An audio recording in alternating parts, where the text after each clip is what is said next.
বাংলাদেশ জামায়াতে ইসলামের আমির ডাক্তার শফিকুর রহমান বলেছেন, ছাত্র জনতার ঐতিহাসিক বিপ্লবের মাধ্যমেই আমরা দেশে মুক্ত পরিবেশ পেয়েছি। আওয়ামী শাসনামলে দেশকে অপরাধ ও অপরাধীদের অভয়ারণ্যে পরিণত করা হয়েছে, কিন্তু লজ্জাজনক পতনের পর পলাতক অবস্থায়ও তারা খাসলত বদলাতে পারেননি। সোমবার রাতে রাজধানীর একটি মিলনায়তনে কাফরুল দক্ষিণ থানা জামায়াত আয়োজিত এক সুধী সমাবেশে প্রধান অতিথির বক্তব্যে তিনি এসব কথা বলেন।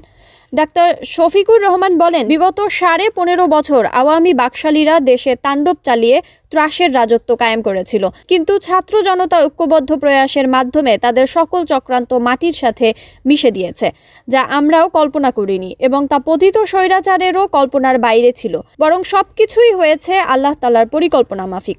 মূলত তারা মানুষের রক্ত নিয়ে খেলেছে। তারা 28 অক্টোবর প্রকাশ্য রাজপথে পিটিয়ে মানুষ হত্যা করেছে।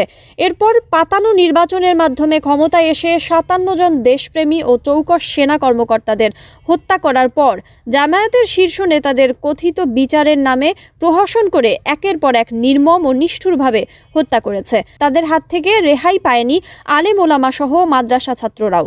কিন্তু ছাত্র জনতার ঐক্যবদ্ধ আন্দোলনের মাধ্যমে এই অপশক্তির লজ্জাজনক পতন হয়েছে। তিনি আগস্ট বিপ্লবের শহীদদের গভীর শ্রদ্ধাভরে স্মরণ করেন এবং তাদের জাতীয় বীরের মর্যাদা প্রদানের জন্য সরকারের প্রতি জোর দাবি জানান।